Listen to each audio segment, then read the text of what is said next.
Quand j'étais enfant, je croyais que tout le monde entendait les arbres. Je faisais des câlins aux arbres et je pensais que tout le monde faisait ça. Et un jour, j'ai compris que ce n'était pas le cas. Évidemment, plutôt à mes dépens. J'étais pas très à l'aise du regard des autres, d'être celui qui fait des câlins aux arbres et qui, semble-t-il, les entend. Là, je suis juste à côté de cet arbre, c'est le hêtre de Pontus à Brocéliande. Si j'étais sur la photo, je serais ça, sur la photo. Quand vous êtes à côté d'un seigneur comme celui-là, et que vous êtes en contact, vous avez la sagesse du monde à vos pieds. Être présent à un arbre, être présent à soi, c'est se laisser faire. Alors je vous promets, je vais prendre un temps avec vous pour vous apprendre ce que je sais faire. Je vais vous proposer de trouver vos racines, de vous élever vers les cieux. Minute après minute, jour après jour, seconde après seconde, goutte après goutte, ils ne font que ça, s'élever vers la lumière et s'enraciner. Les premiers arbres, moins 320, moins 450 millions d'années. Si on avance un peu dans le temps, ou on revient un peu dans le temps, 150 millions, le Jurassique, le Dicom biloba que vous pouvez connaître, le seul où il n'y en a plus que 2 maintenant, type d'arbres qui sont encore là depuis, qui ont survécu. Qu'est-ce qu'ils ont de particulier? Quelle essence est particulière? Ce que les arbres m'ont appris, c'est que à aucun moment, un arbre ne se pose la question de savoir à qui il donne ses fruits. Que vous soyez un enfant, un adulte, que vous ayez envie, que vous les voliez, il offre ses fruits. Il est, depuis le début jusqu'à la fin. Apprendre à être et à être ce que je suis. C'est ça le message pour moi numéro 1. Alors je voudrais vous faire vivre ça. Quelques instants, si vous voulez bien. Je vais vous demander de vous mettre tous debout.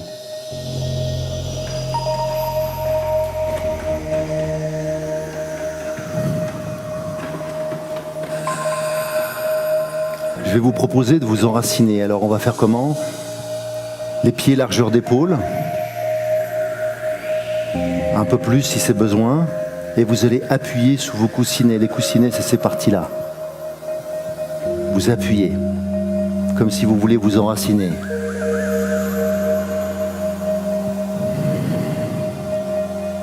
Et en poussant, vous commencez à prendre conscience de la place que vous prenez sur le sol. Si c'est trop serré pour vous, écartez un peu. Si c'est trop, au contraire, trop large, resserrez un peu les jambes. Puis maintenant, lâchez la pression. Laissez partir les racines, profondément, doucement, doucement, doucement. Et elles vont se mélanger aux racines de vos voisins. Vous pouvez fermer les yeux si ça vous aide. Prenez le temps d'aller vers le centre de la Terre, un peu plus et un peu plus.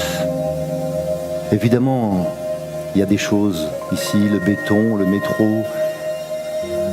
et puis ensuite la terre, et puis ensuite d'autres rochers, encore de la terre ou de la glaise, de l'eau. Et au passage, à chaque fois, des sédiments, des sels minéraux, tout ce qui peut m'enrichir. Ressentez ce que vos racines recherchent, comme si elles se propageaient devant, derrière. Commencez à la laisser échanger avec vos voisins. Commencez à ressentir quand vous êtes ancré, enraciné, ce que ça produit en vous. Prenez le temps de respirer maintenant, prenez le temps d'ouvrir. Inspirez en français. Ça vient de l'inspiration. Inspire. Et puis maintenant, imaginez que vos bras s'élèvent. Prenez de l'espace, oui, c'est ça. Commencez à prendre de l'espace et osez faire en sorte de toucher le voisin si c'est possible, ou la voisine. L'espace qui vous est proposé, les feuilles qui s'entrelacent. Vivre quelques instants comme si vous étiez à 10, 20, 30, 40 mètres. Vous allez tous aller à 40 mètres. Vous allez imaginer maintenant que vous êtes bien ancré au sol, que votre tête est à 40 mètres au-dessus de la canopée, au-dessus de la cime, et que vous voyez le reste de la forêt. On est sur une forêt comme vous le voulez, avec les arbres que vous souhaitez. Vous pouvez rajouter des sons de vent, des oiseaux, tout ce que vous avez besoin d'y mettre. Et commencez maintenant à accepter de grandir encore davantage. Maintenant, vous passez à 60 mètres, 80 mètres, 100 mètres. La taille des séquoias. Pour certains, c'est encore plus grand que ça. Et maintenant, commencez à ressentir. Vous pouvez laisser tomber vos bras s'ils fatiguent, mais vous pouvez les laisser en l'air si vous souhaitez. Et à votre rythme, commencez à prendre conscience que cet enracinement vous autorise à vous élever encore davantage. Peut-être être à maintenant 1 kilomètre de la terre, comme si vous aviez la tête dans le ciel. Et la tête dans le ciel pour aller vers la tête dans les étoiles. Commencez à accepter de voir une traversée de météorites qui viennent vers vous. En étant toujours centré, si vous pouviez regarder vos pieds, vous verriez la terre. Et en même temps, vous pouvez voir la destinée, la voie lactée, être présent à soi. Voilà. Prenez le temps de ressentir une forme de plénitude.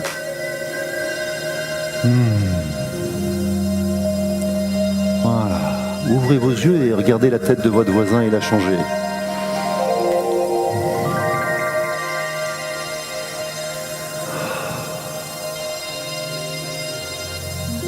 Essayez de rester dans cette énergie. Vous pouvez décider de vous asseoir ou de rester debout, c'est à vous de voir.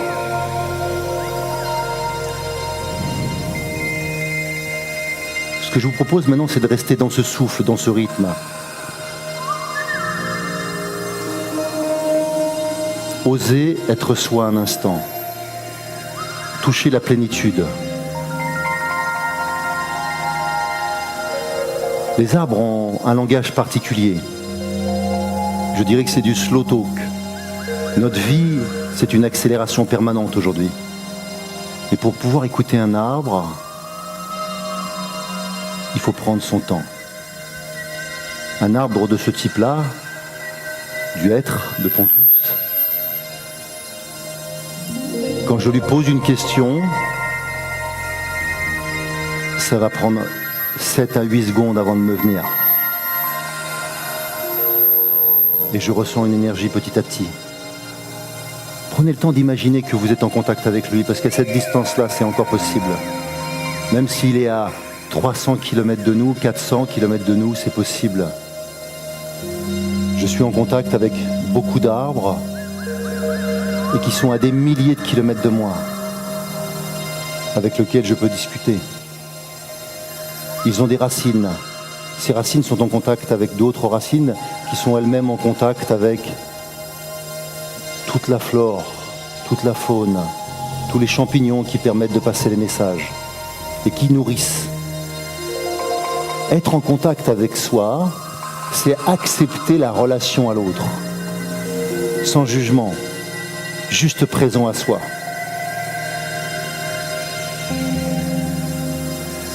Je vois qu'apparemment, il y en a qui ont envie de continuer. Prenez le temps de vous sourire à l'intérieur. C'est comme un contentement.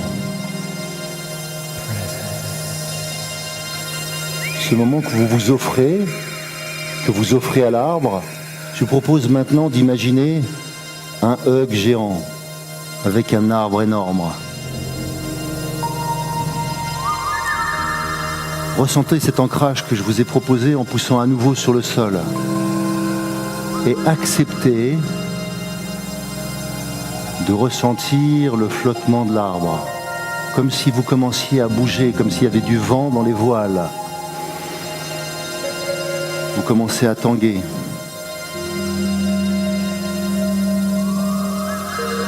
Faible fréquence, 4 Hz à peu près, la fréquence de la Terre. C'est la fréquence du cerveau en méditation. Si je suis capable de rester dans cet état, je ressens tout ce qui se vit autour de moi. Je ralentis le temps.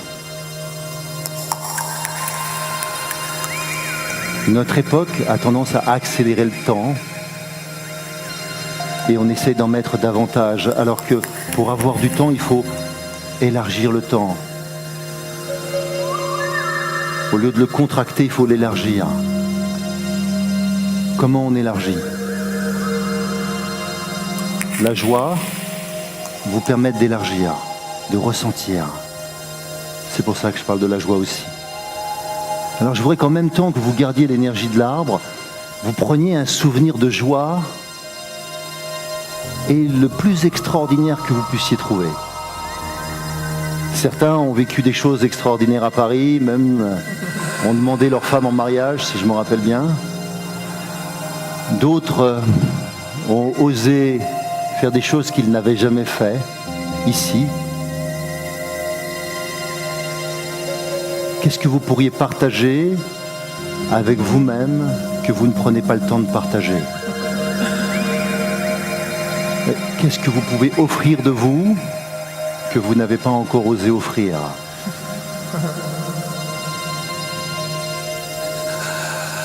Et dans ce voyage,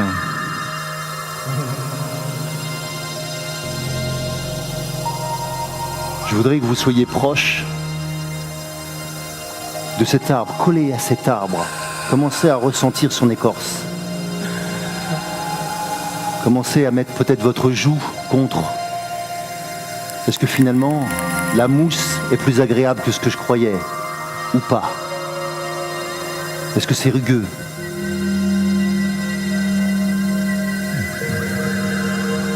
Qu'est-ce que je ressens de cet arbre ?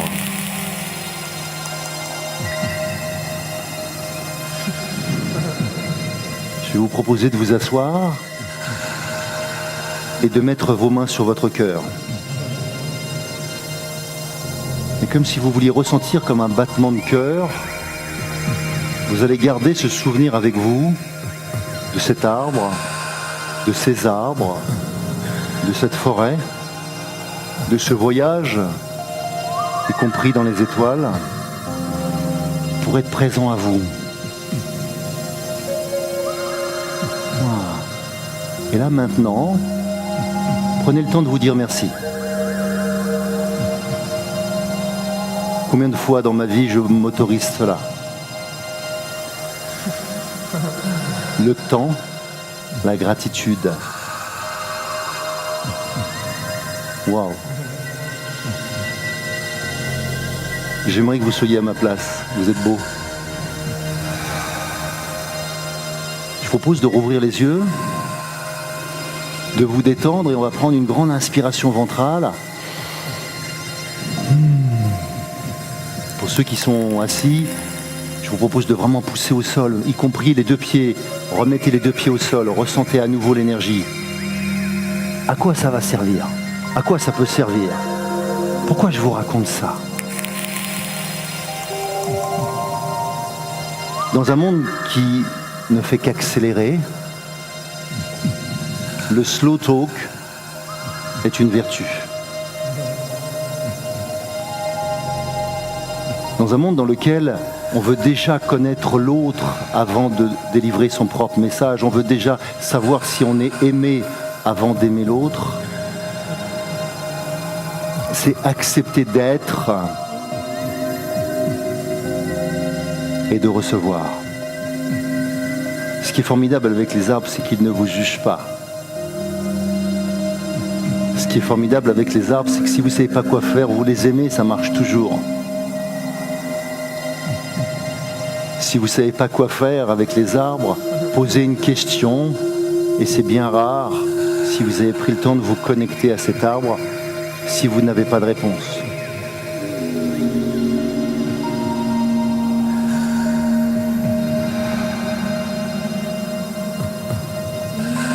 Je voudrais que vous preniez juste le temps maintenant, un court instant, d'imaginer maintenant une forêt d'hommes. Chacun prenant sa place. Chacun trouvant un moyen pour s'occuper de l'autre. Ce qu'on aurait pu appeler de la fraternité. Un des mots magiques de la France, fraternité. Et si j'étais capable de vivre une fraternité profonde, qu'est-ce que ça changerait dans mon business? Qu'est-ce que ça changerait dans mon rapport à l'autre? Qu'est-ce que ça changerait dans mes rapports à mes enfants? Qu'est-ce que ça changerait dans le rapport à mon agent? Qu'est-ce que ça changerait? Et plutôt que vous poser la question, je vous propose juste après, de regarder votre voisin pour voir qu'est-ce que vous seriez prêt à lui dire.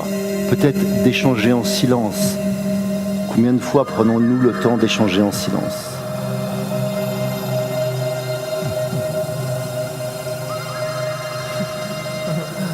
Comme je vous l'ai proposé, l'amour est universel.